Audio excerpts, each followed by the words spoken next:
ఈ పరిశుద్ధ నామానికి మహిమ కలుగును గాక. యేసయ్య పరిశుద్ధుడు, పరిశుద్ధుడు, పరిశుద్ధుడు. మనల్ని కూడా పరిశుద్ధులుగా ఉండమన్నాడు. యెహోవా తేజస్సు మందిరమును నింపెను. మనల్ని బలపరచాలని యేసయ్య కోరుతున్నాడు. మనల్ని సిద్ధపరచాలని దేవుడు ఆశ్చర్య కార్యాలు చేస్తున్నాడు, అద్భుతాలు చేస్తున్నాడు. చూడండి, 4వ అధ్యాయం అపోస్తుల కార్యములు 24వ వచనం 23 నుంచి, వారు విడుదల నుండి తమ స్వజనుల యొద్దకు వచ్చి ప్రధాన యాజకులు పెద్దలు తమతో చెప్పిన మాటలన్నిటినీ వారికి తెలియచెప్పిరి. వారు విని ఏక మనస్సుతో దేవునికి ఇట్లా బిగ్గిరిగా మొరపెట్టిరి. విడుదల పొందుకున్నారు.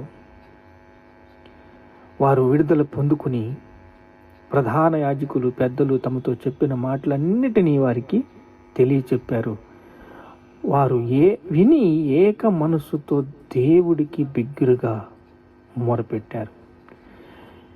ఎంత ఆశ్చర్య కార్యాలు జరుగుతున్నాయి, ఇన్ని అద్భుతాలు జరుగుతున్నాయి, ఇన్ని ఆశ్చర్యకార్యాలు. యేసు చచ్చిపోయాడు, మనము ఏమీ చేయలేకపోయామని పరిసయ్యులు శాస్త్రులు ఏం చేద్దాం అని వాళ్ళు ఆలోచించుకుంటుండగా, చూడండి, 4వ అధ్యాయం అపోస్తుల కార్యములు 5వ వచనం చూస్తే, వారు మరునాడు వారి అధికారులను పెద్దలను శాస్త్రులను యెరూషలేములో కూడుకొనిరి. ప్రధాన యాజకుడైన అన్న కయప వీరు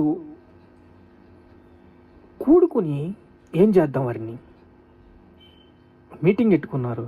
అప్పుడు 13వ వచనం చూస్తే, వారు పేతురు యోహానులు ధైర్యము చూచినప్పుడు వీరు విద్య లేని పామరులు అని గ్రహించి ఆశ్చర్యపడి, వారు యేసుతో కూడా ఉండిన వారిని గుర్తెరిగి స్వస్థత పొందిన మనుషుని వారితో కూడా నిలిచి ఉండుట చూచి ఎదురు చెప్పలేకపోయిరి. ఏమి చెప్పడానికి అధికారం ఉంది వాళ్ళ దగ్గర. చూడండి, శత్రు బలమంతటి మీద దేవుడు అధికారం ఇచ్చాడు. కానీ పేతురు యోహాను యాకోబులకి ఏం జరిగింది? పరిశుద్ధాత్మ మీ మీదకి వచ్చినప్పుడు మీరు శక్తి నొందుతారు, శక్తితో నింపబడ్డారు. ఈరోజు అనేక మంది శక్తితో నింపబడుతున్నారు. పవిత్రాత్మ శక్తితో నింపబడి ప్రవచనాలు నెరవేరుతున్నాయి, అద్భుతాలు చేయబోతున్నారు. ఏక మనస్సుతో మొరపెట్టిన ప్రతి వారిని దేవుడు అద్భుతంగా 1000 రెట్లు దీవిస్తున్నాడు.